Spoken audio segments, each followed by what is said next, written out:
Surprise ಮಾಡ್ಕೊಡೋಣ ಅಂತ ಅಂದ್ಕೊಂಡಿದ್ದೀನಿ. ಎಲ್ಲ ರೆಡಿ ಮಾಡ್ಕೊಬೇಕು ಇವಾಗ. ಹಾಯ್ ಫ್ರೆಂಡ್ಸ್, ಇವತ್ತು ಸೋಮವಾರ ಬೆಳಗ್ಗೆಯಿಂದನೇ ಲಾಗ್ ಸ್ಟಾರ್ಟ್ ಮಾಡ್ಕೊಂಡಿದ್ದೀನಿ. ಇವತ್ತು ಬೆಳಗ್ಗೆ ನಾಷ್ಟಕ್ಕೆ ಚಪಾತಿ ಮಾಡಿಕೊಂಡು ಮತ್ತು ಅದಕ್ಕೆ ಕ್ಯಾಪ್ಸಿಕಮ್ ತಂದುಕೊಟ್ಟಿದ್ರು. ಕ್ಯಾಪ್ಸಿಕಮ್ ಪಲ್ಯ ಮಾಡ್ಕೊಂಡಿದ್ದೀನಿ. ಕ್ಯಾಪ್ಸಿಕಮ್ ಪಲ್ಯ ಮಾಡಿ ಮಕ್ಕಳಿಗೆಲ್ಲ ಹಾಕ್ಕೊಟ್ಟೆ. ಅವರು ತಿಂದ್ಬಿಟ್ಟು ಹೊರಟ್ರು ಸ್ಕೂಲ್ಗೆ. ಇವತ್ತು ಎಕ್ಸಾಮ್ ಇದೆಯಲ್ಲ ಅದಕ್ಕೆ. ಆಮೇಲೆ ನಮ್ಮ ಹಸ್ಬೆಂಡು ರೆಡಿ ಆದರು, ಅವ್ರಿಗೂ ಹಾಕ್ಕೊಟ್ಟಿದ್ದೀನಿ. ನಂದು ಇನ್ನೂ ಯಾವುದೂ ಕೆಲಸ ಸ್ಟಾರ್ಟ್ ಆಗಿಲ್ಲ, ಇವಾಗ ಮಾಡ್ಕೊಬೇಕು. ಇವತ್ತು ನಮ್ಮ ಹಸ್ಬೆಂಡ್ಗೆ ಹುಷಾರಿರಲಿಲ್ಲ, ಅದಕ್ಕೋಸ್ಕರ ನಾನೇ ಪೂಜೆ ಮಾಡಬೇಕು ಮನೇಲಿ. ಅದಕ್ಕೆ ಬೇಗ ಮನೆ ಒರೆಸ್ಕೊಬಿಡೋಣ ಅಂದ್ಬಿಟ್ಟು ಫಸ್ಟ್ ಕಸ ಎಲ್ಲ ಗುಡಿಸಿಟ್ಕೊಂಡು ಮನೆ ಒರೆಸ್ಕೊತಾ ಇದ್ದೀನಿ. ನಮ್ಮದು ಮಾಪು ಸ್ವಲ್ಪ ಕಿತ್ತೋಗ್ಬಿಟ್ಟಿದೆ. ಅದು ಕಂಬಿ ಇದೆಯಲ್ಲ ಅದು ರೆಡಿ ಮಾಡಿಕೊಂಡು ಮನೆ ಒರೆಸ್ಕೊತಾ ಇದ್ದೀನಿ. ಇದೇ ಥರ ಇರುತ್ತೆ ಮಿಡ್ಲ್ ಕ್ಲಾಸ್ ಫ್ಯಾಮಿಲಿ ಎಲ್ಲ ತ್ಯಾಪೆ ಜೀವನ ಥರ. ಏನಾನ ರಿಪೇರಿ ಆದರೆ ಅದನ್ನು ರೆಡಿ ಮಾಡಿಸಿ ಮಾಡ್ತಾ ಇರಬೇಕು, ಯೂಸ್ ಮಾಡ್ಕೊತಾ ಇರೋದು. ಅದಕ್ಕೆ ಇದು ಇನ್ನೂ ಹೊಸದು ತಂದುಕೊಟ್ಟಿಲ್ಲ ನಮ್ಮ ಹಸ್ಬೆಂಡು. ಅದಕ್ಕೆ ನಾನು ಇದನ್ನೇ ರೆಡಿ ಮಾಡಿಕೊಂಡು ಎಲ್ಲ ಕ್ಲೀನ್ ಮಾಡ್ಕೊತಾ ಇದ್ದೀನಿ. ತಂದುಕೊಡೋವರೆಗೂ ಇದರಲ್ಲೇ ಕ್ಲೀನ್ ಮಾಡ್ಕೋಬೇಕಲ್ವ ನಾನು. ಅದನ್ನೇ ಎಲ್ಲಿ ಬಿಸಾಕಿಲ್ಲ, ಅದನ್ನೇ ರೆಡಿ ಮಾಡಿ ಇಟ್ಕೊಂಡಿದ್ದೀನಿ. ಮನೆಯೆಲ್ಲ ಒರೆಸಿಟ್ಕೊಂಬಿಟ್ಟು ನಾನು ಪೂಜೆ ಮಾಡಬೇಕು. ಸ್ವಲ್ಪ ಬಟ್ಟೆ ಇದ್ದಾವೆ, ಬಟ್ಟೆನೂ ನೆನೆಸಿಟ್ಟಿದ್ದೀನಿ. ಬಟ್ಟೆ ಎಲ್ಲ ಒಗೆದ್ಬಿಟ್ಟು ನನ್ನ ಮಗನಿಗೆ ಫಸ್ಟ್ ಸ್ನಾನ ಮಾಡಿಸ್ಬಿಡ್ಬೇಕು. ಆಮೇಲೆ ನಾನು ರೆಡಿಯಾಗಿ ಪೂಜೆ ಮಾಡ್ಕೋಬೇಕು. ಮಲ್ಲಿಗೆ ಹೂವೆಲ್ಲ ಇತ್ತಲ್ಲ, ನಿನ್ನೆ ಕಟ್ಟಿಟ್ಟಿದ್ದೆ ನೈಟೇ. ಅದನ್ನೆಲ್ಲ ಎತ್ತಿಟ್ಟಿದ್ದೀನಿ ಫ್ರಿಜ್ಜಲ್ಲಿ ಕಟ್ಬಿಟ್ಟು. ಬೆಳಗ್ಗೆ ಹೊತ್ತೇನು ಕಟ್ಟಿಟ್ಕೊಳಕ್ಕೆ ಟೈಮ್ ಸಾಕಾಗೋದಿಲ್ಲಲ್ಲ, ಎಲ್ಲ ನಾನು ನೈಟೇ ರೆಡಿ ಮಾಡಿ ಇಟ್ಕೊಂಡ್ಬಿಡ್ತೀನಿ. ಎಲ್ಲ ಮನೆಯೆಲ್ಲ ಒರೆಸಿದ್ದಾದಮೇಲೆ ಫಸ್ಟ್ ನನ್ನ ಮಗನಿಗೆ ಸ್ನಾನ ಮಾಡಿಸಿ ಅವನಿಗೆ ರೆಡಿ ಮಾಡಿಬಿಡ್ತೀನಿ. ಅವನ ಪಾಡಿಗೆ ಅವನು ಟಿ ವಿ ನೋಡ್ಕೊಂಡು ಕೂತಿರ್ತಾನೆ, ನಾನು ಕೆಲಸ ಮಾಡ್ಕೊಳೋವರೆಗೂ. ಇಲ್ಲಾಂದರೆ ನನಗೆ ಕೆಲಸ ಮಾಡ್ಕೊಳಕ್ಕೆ ಬಿಡಲ್ಲ. ನಾನು ಕೆಲಸ ಮಾಡೋ ಹತ್ರ ಅದು ಇದು ಎಲ್ಲ ಎತ್ತಿ ಬಿಸಾಕೋದು ಈ ಥರ ಎಲ್ಲ ಮಾಡ್ತಾಯಿರ್ತಾನೆ. ಅದಕ್ಕೆ ಅವನಿಗೆ ಸ್ನಾನ ಮಾಡಿಸಿ ಈ ಥರ ಗೊಂಬೆ ಹಾಕಿ ಕೊಟ್ಬಿಟ್ರೆ ಅವನ ಕಡೆ ಕೂತ್ಕೊಂಡು ನೋಡ್ತಾ ಇರ್ತಾನಲ್ವ. ಅದಕ್ಕೆ ಫಸ್ಟ್ ಅವನಿಗೆ ಸ್ನಾನ ಮಾಡಿಸಿ ಕೂರಿಸ್ಬಿಡ್ತೀನಿ. ಆಮೇಲೆ ನಾನು ಫ್ರೆಶ್ ಅಪ್ ಆಗಿ ಪೂಜೆ ಮಾಡೋಕ್ಕೆ ಸ್ಟಾರ್ಟ್ ಮಾಡ್ಕೊಬೇಕು. ಮಕ್ಕಳು ಇವಾಗ ಬೇಗ ಬರೋದ್ರಿಂದ ಅವ್ರು ಬರೋ ಅಷ್ಟೊತ್ತಿಗೆ ಬೇಗ ಕೆಲಸನೂ ಮುಗಿಸ್ಕೊಬೇಕು. ಹೂವನೂ ಬರುತ್ತಲ್ವ, ಕಟ್ಟೋಕ್ಕೆ ಲೇಟ್ ಆಗಿಬಿಡುತ್ತೆ. ಇಲ್ಲಾಂದರೆ ನಂದು ಬೇಗ ಕೆಲಸ ಮುಗ್ದಿಲ್ಲ ಅಂದರೆ. ಈಗ ಇವನಿಗೂ ರೆಡಿ ಮಾಡಿ ಅಷ್ಟೊತ್ತಿಗೆ ನಾನು ಸ್ನಾನ ಮಾಡಿ ರೆಡಿ ಆದೆ. ದೇವ್ರಿಗೆ ಪೂಜೆ ಮಾಡ್ಕೊಂಬಿಡೋಣ ಅಂದ್ಬಿಟ್ಟು ನಮ್ಮ ಮಕ್ಕಳು ಬಂದಿದ್ದರು. ಅವರು ಸ್ಕೂಲಿಂದ ಬೇಗ ಬಂದುಬಿಟ್ರಲ್ಲ, ನಾನು ಪೂಜೆ ಮಾಡೋಕ್ಕೆ ಇನ್ನೂ ಮುಗ್ದೇ ಇರಲಿಲ್ಲ. ಬಂದರು ಸರಿ ಅಂದ್ಬಿಟ್ಟು ಅವಳೇ ಎಲ್ಲ ವೀಡಿಯೋ ಮಾಡ್ಕೊತೀನಿ ಅಂತ ಮಾಡ್ಕೊತಾ ಇದ್ಲು. ಇವೆಲ್ಲ ಹಾಕಿಟ್ಬಿಟ್ಟು ಇವಾಗ ನಾನು ನನ್ನ ಕಡೆಯಿಂದ ಪೂಜೆ ಮಾಡ್ಕೊತಾ ಇದ್ದೀನಿ. ಮಧ್ಯಾಹ್ನದ ಅಡುಗೆ ಏನೂ ಇಲ್ಲ, ಸಾಂಬಾರು ಇದೆಲ್ಲ ರೈಸ್ ಮಾಡ್ಕೊಳ್ಳೋದಂದೇ. ಅದಕ್ಕೇ ಸ್ವಲ್ಪ ಲೇಟೇ ಆಯ್ತು ಇವತ್ತು ಪೂಜೆ ಎಲ್ಲ ಮಾಡ್ಕೊಳ್ಳೋದು. ನಮ್ಮ ಹಸ್ಬೆಂಡ್ಗೆ ಹುಷಾರಿಲ್ದಿರೋ ಕಾರಣ ನಾನೇ ಇವತ್ತು ಪೂಜೆ ಮಾಡಿಕೊಂಡೆ. ಅವ್ರಿಗೆ ಪಾಪ ಜ್ವರ ಬಂದಿದ್ದೆ ನಿನ್ನೆಯಿಂದ. ಅವರು ತಲೆಗೆ ಸ್ನಾನ ಮಾಡೋವಾಗಿಲ್ವಲ್ಲ 2 ದಿನ, ಅದಕ್ಕೋಸ್ಕರ ನಾನೇ ಪೂಜೆ ಮಾಡ್ಕೊತಾ ಇದ್ದೀನಿ. ಪರವಾಗಿಲ್ಲ, ನನ್ನ ಕೆಲಸ ಲೇಟ್ ಆದರೂ ಪರವಾಗಿಲ್ಲ, ಪೂಜೆ ಫಸ್ಟ್ ಮುಗಿಸ್ಕೊಬಿಡೋಣ ಅಂದ್ಬಿಟ್ಟು ಪೂಜೆ ಎಲ್ಲ ಮಾಡ್ಕೊತಾ ಇದ್ದೆ. ಪೂಜೆ ಮಾಡಿಕೊಂಡು ಮತ್ತೆ ರೈಸ್ಗೆ ಇಟ್ಕೊಬೇಕು. ಇನ್ನು ಟೈಮ್ ಇದೆಯಲ್ಲ ಅಂದ್ಬಿಟ್ಟು ರೈಸ್ ಎಲ್ಲ ಏನು ಮಾಡ್ಕೊಂಡಿಲ್ಲ, ಆಮೇಲೆ ಮಾಡಿಕೊಂಡ್ರೆ ಆಯಿತು ಅಂದ್ಬಿಟ್ಟು ಫಸ್ಟು ಪೂಜೆ ಮುಗಿಸ್ಕೊಂಡು ಆಮೇಲೆ ನನ್ನ ಮಕ್ಕಳಿಗೂ ಸ್ವಲ್ಪ ಸ್ನಾನ ಮಾಡಿಸ್ಬಿಟ್ಟು ಅವ್ರಿಗೂ ರೆಡಿ ಮಾಡಿಸ್ಬೇಕು. ಎಲ್ಲ ಪೂಜೆ ಮುಗಿಸ್ಕೊಂಡು ಅವ್ರಿಗೆ ಆರತಿ ಕೊಟ್ಟೆ. ಆರತಿ ಎಲ್ಲ ಕೊಟ್ಟು ನನ್ನ ಮಗ ನೋಡಿ ಟಿ ವಿ ನೋಡ್ಕೊಂಡು ಕೂತಿದ್ದ. ಇಲ್ಲಾಂದರೆ ಅವನು ಆಚೆ ಹೋಗ್ಬಿಡ್ತಾನೆ, ಅವ್ನು ಹಿಡಿಯೋದಕ್ಕೆ ಆಗೋದಿಲ್ಲ ನಾವು. ಈ ಥರ ಗೊಂಬೆ ಚಾನಲ್ ಹಾಕ್ಕೊಟ್ಬಿಡ್ತೀನಿ.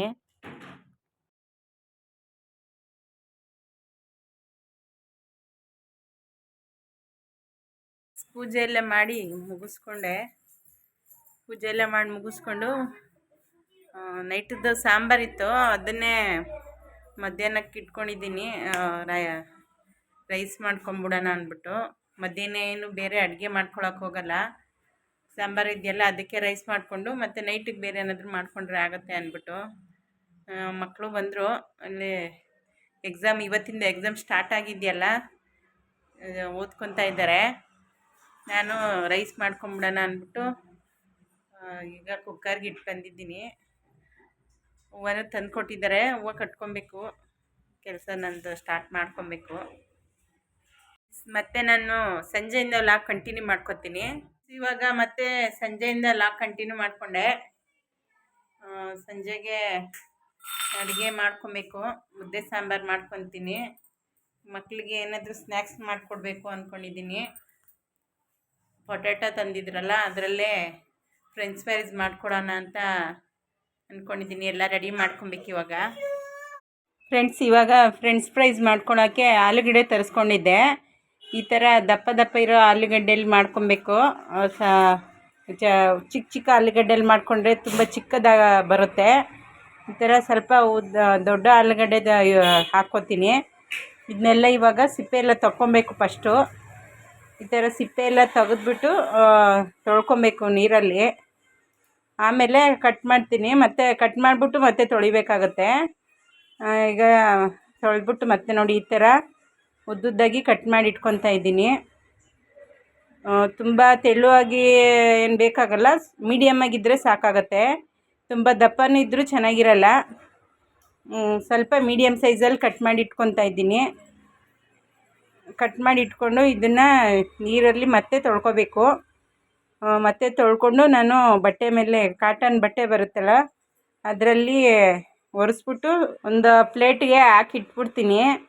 ಅದು ನೀರೆಲ್ಲ ಚೆನ್ನಾಗಿ ಡ್ರೈ ಆಗಬೇಕು. ಇಲ್ಲಾಂದರೆ ಎಣ್ಣೆಗೆ ಹಾಕಿದ್ರೆ ಅದು ಸೌಂಡ್ ಬರುತ್ತೆ, ಚಿಟಪಟ ಅಂತ ಸೌಂಡ್ ಬರುತ್ತೆ. ಎಣ್ಣೆ ಎಲ್ಲ ಎಗರೋದು ಇರುತ್ತೆ, ಕೈ ಮೇಲೆಲ್ಲ ಎಗರು ಬಿಡುತ್ತೆ. ಅದಕ್ಕೋಸ್ಕರ ನಾನು ಎಲ್ಲ ಕಟ್ ಮಾಡಿಟ್ಟು ತೊಳೆದ್ಮೇಲೆ ಕಾಟನ್ ಬಟ್ಟೆಯಲ್ಲಿ ಒರೆಸ್ಬಿಟ್ಟು ಆಮೇಲೆ ಸ್ವಲ್ಪ ಒಂದು 10 ನಿಮಿಷ ಅದನ್ನು ಡ್ರೈ ಆಗಕ್ಕೆ ಬಿಡ್ತೀನಿ. ಅದು ಚೆನ್ನಾಗಿ ಡ್ರೈ ಆದಮೇಲೆ ಎಣ್ಣೆಗೆ ಹಾಕ್ಕೋಬೇಕಾಗುತ್ತೆ. ಇಲ್ಲಾಂದರೆ ಎಣ್ಣೆ ಎಲ್ಲ ಎಗರುತ್ತಲ್ಲ, ಅದಕ್ಕೋಸ್ಕರ ನೋಡಿ ಈ ಥರ ಕಾಟನ್ ಬಟ್ಟೆಯಲ್ಲಿ ಫಸ್ಟು ನಾನು ಒರೆಸಿಟ್ಕೊಂಡ್ಬಿಡ್ತೀನಿ. ಚೆನ್ನಾಗಿ ನೀರೆಲ್ಲ ಹೀರ್ಕೊಬೇಕು. ಆ ಥರ ಎಲ್ಲ ಚೆನ್ನಾಗಿ ಪ್ರೆಸ್ ಮಾಡಿ ಒರೆಸ್ಕೊಬೇಕಾಗತ್ತೆ. ಎಲ್ಲ ಚೆನ್ನಾಗಿ ಒರೆಸ್ಕೊಂಡು ನಾನು ಒಂದು ಪ್ಲೇಟ್ಗೆ ಹಾಕಿಟ್ಬಿಡ್ತೀನಿ. ಒಂದು 5-10 ನಿಮಿಷ ಚೆನ್ನಾಗಿ ಡ್ರೈ ಆಗಲಿ ಅಂದ್ಬಿಟ್ಟು. ಫ್ರೆಂಡ್ಸ್, ಆಲೂಗಡ್ಡೆ ಸ್ಲೈಸ್ ಎಲ್ಲನೂ ಈ ಥರ ಡ್ರೈ ಆಗಕ್ಕೆ ಇಟ್ಟಿದ್ದೀನಿ. ಪ್ಲೇಟ್ಗೆ ಹಾಕಿ ಚೆನ್ನಾಗಿ ಡ್ರೈ ಆಗಲಿ ನೀರಲ್ಲಿ ಅಂದ್ಬಿಟ್ಟು ಇಟ್ಟಿದ್ದೀನಿ. ಇದ್ರ ಜೊತೆಗೆ ಒಂದು ಸ್ವಲ್ಪ ನೈಟ್ ಊಟದ ಜೊತೆಗೆ ನೆಂಚ್ಕೊಳ್ಳೋಕ್ಕೆ ಅಂದ್ಬಿಟ್ಟು ಬೋಂಡ ಮಾಡ್ಕೊಳ್ಳೋಣ ಅಂದ್ಬಿಟ್ಟು ಅದಕ್ಕೂ ರೆಡಿ ಮಾಡ್ಕೊತಾ ಇದ್ದೀನಿ. ಈ ಥರ ಆಲೂಗಡ್ಡೆ, ಈ ಥರ ಈರುಳ್ಳಿ ಎಲ್ಲನೂ ಸಣ್ಣ ಸಣ್ಣದಾಗಿ ಕಟ್ ಮಾಡಿ ಇಟ್ಕೊಂಡಿದ್ದೀನಿ. ಅದ್ರ ಜೊತೆಗೆ ಹಸಿಮೆಣ್ಸಿನ್ಕಾಯಿ ಹಾಕ್ಕೊಂಡಿದ್ದೀನಿ. ಹಸಿಮೆಣ್ಸಿನ್ಕಾಯಿ ಎಲ್ಲ ತುಂಬ ಸಣ್ಣದಾಗಿ ಕಟ್ ಮಾಡಿದ್ದೀನಿ, ಮಕ್ಕಳಿಗೆಲ್ಲ ಬಾಯಿಗೆ ಸಿಗಬಾರ್ದು ಅಂತ.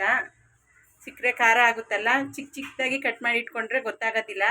ಅದಕ್ಕೆ ಬೋಂಡನೂ ಮಾಡ್ಕೊಂಬಿಡೋಣ ಅಂದ್ಬಿಟ್ಟು ಅದನ್ನ ರೆಡಿ ಮಾಡ್ಕೊತಾ ಇದ್ದೀನಿ. ಹೆಂಗೋ ಎಣ್ಣೆ ಇಡ್ತೀವಲ್ಲ, 2 ಕೆಲಸನ ಆಗುತ್ತೆ ಅಂದ್ಬಿಟ್ಟು ಬೋಂಡನೂ ಮಾಡ್ಕೊಂಬಿಡೋಣ ಅಂದ್ಬಿಟ್ಟು ಅದಕ್ಕೆ ರೆಡಿ ಮಾಡಿ ಇಟ್ಕೊತಾ ಇದ್ದೀನಿ.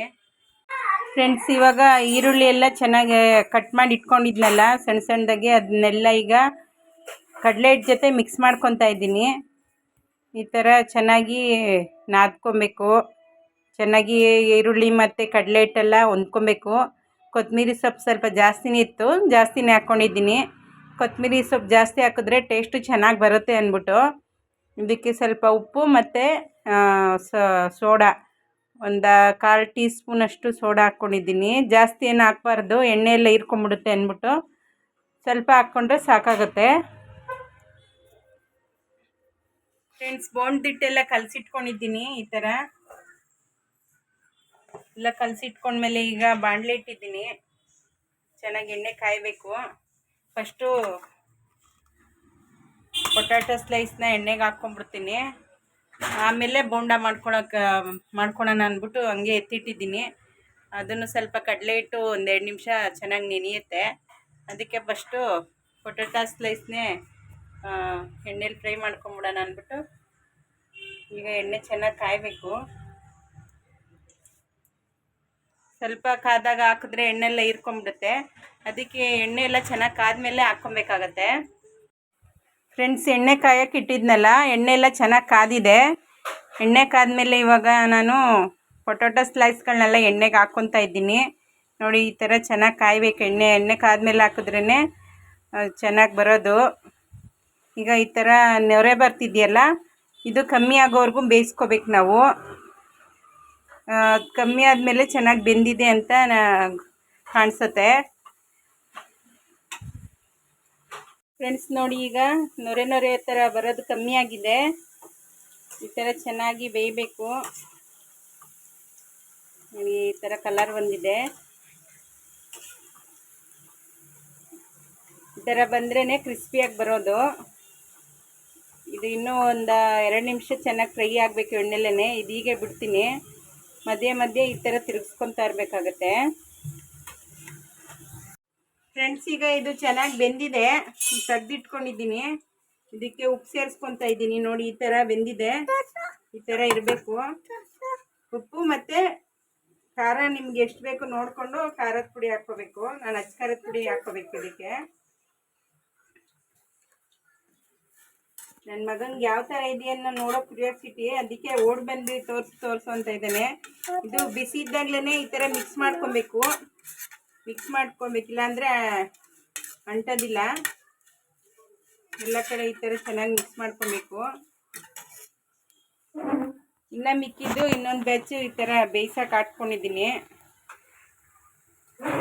ಇದನ್ನು ಬೆಂದಮೇಲೆ ಇದಕ್ಕೂ ಮತ್ತೆ ಸಪ್ರೇಟಾಗಿ ಉಪ್ಪು ಖಾರ ಹಾಕ್ಕೊಂಡು ಮಿಕ್ಸ್ ಮಾಡ್ಕೋಬೇಕಾಗುತ್ತೆ. ನೋಡಿ, ಈ ಥರ ಇದೆ. ಫ್ರೆಂಡ್ಸ್, ಇನ್ನೊಂದು ಬ್ಯಾಚು ತೆಗ್ದ್ಬಿಟ್ಟು ಈ ಥರ ಖಾರದ ಪುಡಿ ಮತ್ತು ಉಪ್ಪು ಮಿಕ್ಸ್ ಮಾಡ್ಕೊಂಡಿದ್ದೀನಿ. ಖಾರ ಸ್ವಲ್ಪ ಕಮ್ಮಿನೇ ಹಾಕ್ಕೊತೀನಿ, ಮಕ್ಕಳು ತಿನ್ನೋದಲ್ವ, ಅದಕ್ಕೋಸ್ಕರ. ಆಲ್ರೆಡಿ ಒಂದು ಬ್ಯಾಚು ಖಾಲಿ ಆಗಿದೆ. ಮಕ್ಳಿಗೆ ಹಾಕ್ಕೊಟ್ಟಿದ್ದೆ, ತಿಂದು ಮುಗಿಸಿದ್ರು. ಈಗ ಮತ್ತೆ ಬೋಂಡ ಮಾಡ್ಕೊಬೇಕು. ಎಣ್ಣೆ ಹಾಗೆ ಇಟ್ಟಿದ್ದೀನಿ. ಫ್ರೆಂಡ್ಸ್ ಫ್ರೈಸ್ ಎಲ್ಲ ಮಾಡಿದ್ದಾಯಿತು. ಈಗ ಬೋಂಡ ಮಾಡ್ಕೊಳಕ್ಕೆ ರೆಡಿ ಮಾಡ್ಕೊಂಡಿದ್ದೀನಿ. ಎಣ್ಣೆ ಹಂಗೆ ಕಾದಿತ್ತಲ್ಲ, ಆಫ್ ಮಾಡಿರಲಿಲ್ಲ. ಇದನ್ನು ಬಿಟ್ಬಿಡ್ತೀನಿ ಎಣ್ಣೆಗೆ.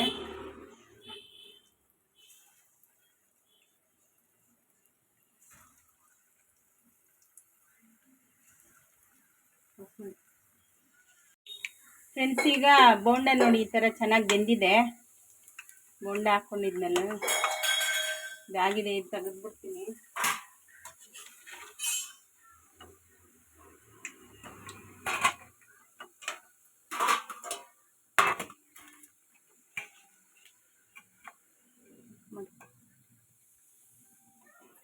ಫ್ರೆಂಡ್ಸ್, ಬೋಂಡನೂ ರೆಡಿ ಆದಮೇಲೆ ಮಕ್ಳಿಗೆ ಹಾಕ್ಕೊಟ್ಟೆ. ಪಟಾಟೊ ಸ್ಲೈಸ್ ಆಗಲೇ ತಿಂದು ಖಾಲಿ ಮಾಡಿದ್ರು. ಈಗ ಬೋಂಡ ತಿಂತಾ ಇದ್ದಾರೆ. ತಿಂದು ಒಂದು 5 ನಿಮಿಷ ಕೂತಿದ್ದು. ಈಗ ಮತ್ತೆ ಅಡುಗೆ ಮಾಡಿಕೊಂಡೆ. ಮುದ್ದೆ ಸಾಂಬಾರೆಲ್ಲ ಮಾಡ್ಕೊಂಡಿದ್ದೀನಿ. ಇನ್ನೂ ಊಟ ಮಾಡಿಲ್ಲ, ಬಿಸಿನೀರು ಇಟ್ಟಿದ್ದೀನಿ. ಸ್ವಲ್ಪ ಅಡುಗೆ ಮನೆ ಬೋಂಡ ಮಾಡಿದ ಪಾತ್ರೆಗಳೆಲ್ಲ ಇದ್ವಲ್ಲ, ಅವೆಲ್ಲ ಕ್ಲೀನ್ ಮಾಡಿಕೊಂಡೆ. ಮಕ್ಳಿಗೆ ಊಟ ಹಾಕ್ಕೊಟ್ಟಿದ್ದೀನಿ. ಅವರು ತಿಂತವ್ರೆ ಕೂತ್ಕೊಂಡು. Hi friends. ನನ್ನ ಮಗನಿಗೆ ನಾಚಿಕೆ ಒಂದೊಂದು ಸರಿ. ಈಗ ನಾನು ನಮ್ಮ ಹಸ್ಬೆಂಡ್ ಬಂದಿದ್ದ ತಕ್ಷಣ ಊಟ ಮಾಡ್ಕೊಬೇಕು. ಹಸ್ಬೆಂಡು ಬಂದರು. ಊಟ ಎಲ್ಲ ಮುಗಿಸ್ಕೊಂಡು ಅಡುಗೆ ಮನೆ ಕ್ಲೀನ್ ಮಾಡಿ ಇಟ್ಕೊಂಬಿಟ್ಟೆ. ಈಗ ಸ್ವಲ್ಪ ಹೊತ್ತು ನೋಡಿ ಈ ಥರ ಆಟ ಆಡ್ಕೊತಾ ಇದ್ದಾರೆ. ನೀರು ಸಿಕ್ಕಿದ್ರೆ ಸಾಕು ನನ್ನ ಮಗನಿಗೆ. ಕ್ಯಾನ್ ಅಲ್ಲಿ ಇರುತ್ತಲ್ಲ, ಹಿಡ್ಕೊಂಡು ಬರ್ತಾನೆ, ಕುಡಿತಾನೆ ಇರ್ತಾನೆ. ಜಾಸ್ತಿ ನೀರು ಕುಡಿತಾನೆ. ಈಗ ಬೇಸಿಗೆ ಅಲ್ಲ ಫ್ರೆಂಡ್ಸ್, ನೀರು ಎಷ್ಟು ಕುಡಿದ್ರೂ ಒಳ್ಳೆಯದು. ಅದಕ್ಕೇ ನನ್ನ ಮಗನಿಗೆ ಒಂದೊಂದು ಬಾಟ್ಲಲ್ಲಿ ಹಾಕಿಟ್ಟಿರ್ತೀನಿ. ಇಲ್ಲಾಂದರೆ ಈ ಥರ ಗ್ಲಾಸಲ್ಲಿ ತಗೊಂಡು ಕುಡಿತಾನೆ ಇರ್ತಾನೆ. ಇಷ್ಟೇ ಫ್ರೆಂಡ್ಸ್ ಇವತ್ತಿನ ಬ್ಲಾಗು. ಇಲ್ಲಿಗೆ ಎಂಡ್ ಮಾಡ್ತಿದ್ದೀನಿ. ಯಾರೆಲ್ಲ ನನ್ನ ಚಾನೆಲ್ ನೋಡ್ತಿದ್ದೀರಾ, ಪ್ಲೀಸ್ ಲೈಕ್ ಮಾಡಿ, ಶೇರ್ ಮಾಡಿ, ಸಬ್ಸ್ಕ್ರೈಬ್ ಮಾಡ್ಕೊಳ್ಳಿ.